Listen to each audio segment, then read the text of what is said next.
Fala pessoal, tudo bem? Como é que vocês estão? Tudo certinho? Imagino que sejam muito bem e eu também tô muito bem. Se você tá bem, eu tô bem e todos nós estamos bem. Hoje vim aqui fazer um quadro diferente, que seria um quadro tipo uma Jennifer, que eu leio textos e faço um react de um texto, só que peguei outros textos que não tem um tom tão engraçado, então eu vou ler como se fosse eu mesmo. Enfim, espero que vocês gostem. Espera aí, senta aí, confia em mim que vai ser bom o negócio. Eu tô olhando pra cá, gente, porque tem um monitor aqui, tá? Me casei com um homem que recebeu o coração do meu ex-marido. Olha essa história, que coisa maluca, mas diferente e especial. Após ficar viúva, a comerciante mato-grossense Leila Griff concordou em doar os seus órgãos e acabou se casando com um homem que recebeu o coração do seu ex-marido. Antes condenado a 6 meses de vida, Celeidino, de 59 anos, se recuperou e conquistou o amor de Leila e seus filhos. Sim, é bem isso que você tá imaginando. Quando conheci Ademilson, meu falecido marido, eu ainda estava na escola e tinha só 13 anos. Ele tinha 15 e na época era patrulheiro mirim, um projeto da prefeitura da nossa cidade para menor aprendiz,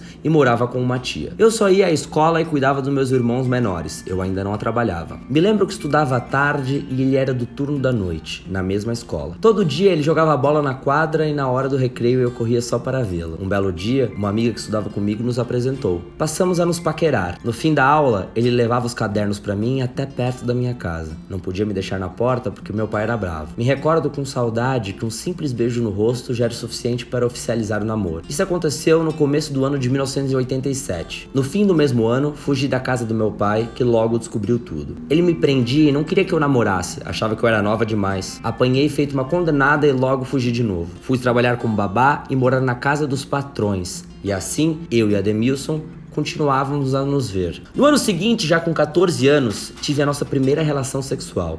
E 5 meses depois, já estava grávida. Ele foi meu primeiro namorado e eu a dele. Logo nos casamos e tivemos 2 filhos. Luana, hoje com 28 anos, e Luan, hoje com 27. Cara, eles tiveram filho com 15 anos, ela teve filhos. Ou 16, né? Mas é engraçado, né? Como as pessoas tinham filhos muito mais novos antigamente. E hoje todo mundo tá... A preocupação das pessoas é... Meu, não posso ter filho porque eu tô com trabalho e tal. Então muda muito a questão social dos anos pra cá. Um belo dia, ele saiu do trabalho e foi beber com alguns amigos. Lá, se envolveu numa briga boba de bar e pegou um táxi pra ir pra casa. Atiraram no carro e os tiros o atingiram na cabeça. Na época, tinha apenas 26 anos e eu, 24. Levado pro hospital, foi operado de emergência e eu achei que tudo ia ficar bem. Mas depois de 3 dias na UTI, ele teve morte encefálica. Na hora que eu recebi a notícia, eu estava só no hospital e mal senti minhas pernas. Foi um tremendo choque. De uma hora para outra, estava viúva, sozinha e com 2 filhos para criar, entre 6 e 8 anos. 9 dias antes da sua morte, Ademilson havia chegado em casa dizendo que havia se cadastrado como doador de órgãos. Lembro como se fosse hoje de dizer: tá louco? Jamais deixaria que tirassem nada de você, nem um pedacinho. Louco como a vida é meio imprevisível, né? O cara 1 semana antes falou: quero ser doador de órgãos e 1 semana depois ele faleceu. Como as coisas, né, se conectam mesmo sendo tristes. Mas naquele momento, diante do médico, eu mudei de ideia. Ele me disse que seus órgãos estavam intactos e que eu poderia mantê-lo vivo dentro de outras pessoas, levando saúde e felicidade para pessoas que precisavam. Só aí decidi assinar o termo de doações dos órgãos do meu marido, a pessoa mais importante da minha vida. 1 ano depois, estava em casa na minha rotina de sempre quando um homem apareceu no portão. Era Celeidino, o cara que havia recebido o coração do meu marido. Pegou o nosso endereço no hospital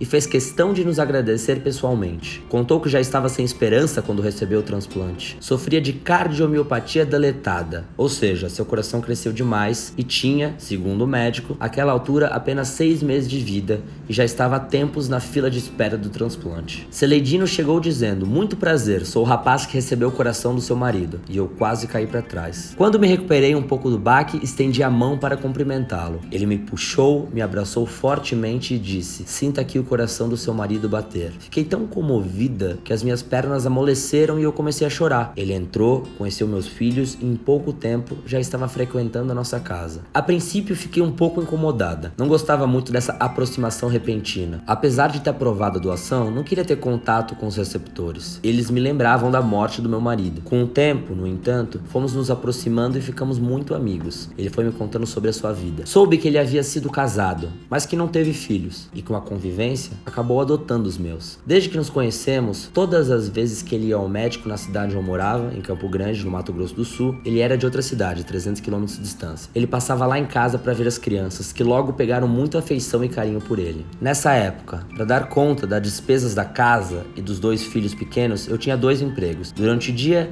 era cozinheira e à noite trabalhava como garçonete. Para se ter uma ideia, às vezes era o Celedino que passava para levar ou buscar as crianças na escola. E assim ele foi se aproximando pouco a pouco. Devagar, como quem não quer nada, passou a ir cada vez mais lá em casa, fazer as refeições conosco e foi conquistando toda a família. 2 anos depois de nos conhecermos, ele abriu uma oficina de pintura de carros e moto na minha cidade. Um dia foi levá-lo até o portão de casa e sem que eu esperasse, ele me beijou. Levei um susto.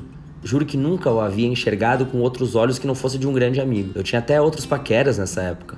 Mas, como sempre sincero, Celedino confessou que há tempos já estava gostando de mim. No início eu resisti, me sentia um pouco culpada e tanto envergonhada por me envolver com um homem que carregava o coração do meu falecido marido. Parecia até história de novela, mas meus filhos fizeram a maior campanha, lideraram a torcida e pediram para que eu ficasse com o novo pai deles. Aí eu fui me envolvendo e me entreguei. No dia 19 de setembro de 2001, começamos de fato a namorar, 3 anos após a morte de Ademilson. Um mês depois, já estávamos morando juntos na minha casa, junto com os meus filhos, que também passaram a ser dele. Ele tem um amor incondicional pelas crianças e elas por ele. Com o passar dos anos e com o tempo de convivência, fui notando algumas semelhanças entre os 2 maridos. Ambos eram homens generosos e extremamente honestos, e o Cele, que é o apelido dele, me chama pelo mesmo apelido que meu ex me chamava. Gata. E tanto um como o outro nunca me chamavam pelo nome, a não ser quando estivessem bravos. Passei a notar a coincidência assustadora entre um e outro. Eles eram de fazer amigos com muita facilidade e os 2 amavam o Raul Seixas. Tanto a coleção de vinis que o Celedino tinha do Raul era idêntica à do Ademilson. Os 2 eram muito brincalhões com as crianças e tinham a mania de colecionar aquelas figurinhas de álbuns. Ah, e tem mais. O melhor amigo do Ademilson passou também a ser o melhor amigo do Celedino, com o mesmo grau de afinidade. Ele se chama Eliezer e se tornaram amigos porque a esposa dele é muito minha amiga e sempre frequentou a minha casa. Os 2 também possuem o mesmo trabalho. Ambos são pintores automotivos. Então, imagina, haja assunto sobre carros. Sei que quando eu decidi assumir publicamente a minha relação com o Celedino, muita gente fazia alguns comentários maldosos. Muitos achavam estranho, até mesmo pela nossa diferença de idade. Ele tem 15 anos a mais que eu. Com tantos rapazes mais jovens, se perguntavam por que eu resolvi me apaixonar justo por ele. Mas com o passar do tempo, todos passaram a respeitar a nossa decisão. Sempre fui muito romântica. Sonhava com um marido perfeito, com um príncipe encantado chegando em um belo cavalo branco. Aqueles sonhos bem juvenis e até inocentes mesmo. Pois bem, ele chegou perfeito, só que em um Fusca branco. O meu coração me fazia acreditar que eu havia superado a morte do meu ex, mas a pessoa do Celedino é que me fez acreditar na vida novamente. Costumo dizer que Admilson foi o primeiro grande amor da minha vida, e o Celedino é o segundo e último grande amor. Sempre sonhei com alguém que fosse como ele. Bom pai, avô, marido, o melhor homem do mundo. Acho que eu amo por causa do seu coração, literalmente. E por causa da pessoa linda que ele é. Não tivemos filhos porque fiz laqueadura aos 17 quando tive meu segundo bebê. Hoje já tenho 2 netos que chamam meu marido de avô e também são loucos por ele. Até hoje, quase 20 anos após o falecimento do meu primeiro marido, ainda sonho com ele. Às vezes me pego pensando nas ironias do destino. O coração do Ademilson se encaixou perfeitamente no peito do Celedino. Muitos dizem que o prazo limite para um transplante é de 10 anos. E o coração do Cele continua batendo fortemente e sem nenhum problema já há mais de 18 anos. Antes, por ignorância e falta de informação, eu era totalmente contra a doação de órgãos. Atitude que salvou a vida de 5 pessoas, sem contar com a minha e dos meus filhos. Foram doadas 2 córneas, 2 rins e um coração. Assim, o Ademilson ficou vivendo em 5 pessoas. A dor que senti ao enterrar ele foi a maior que eu já senti na minha vida. Hoje penso que, se a gente optar por ser um doador, além de salvar vidas, ainda conseguimos não deixar que a morte tire tudo de nós. Bonito, né? Eu li essa história, achei tão legal, falei, cara, eu preciso ler pro pessoal. E você vê como a vida, como eu sempre falo, tá no improviso, tá no dia a dia, tá no gingado, você conhece, as coisas acontecem. Eu nem tenho muita opinião pra dar, né, na verdade, porque eu acho que a história fala por si. Espero que vocês tenham gostado desse quadro, que eu tô querendo fazer novo, que é o quê? Ler histórias, ler matérias, histórias, coisas legais, às vezes divertidas, às vezes não, ler, conversar com você e fazer um react, ter uma opinião sobre. Espero que vocês tenham gostado. Se gostarem, deixa o like, que é o que dá pra saber se vocês gostaram ou não. E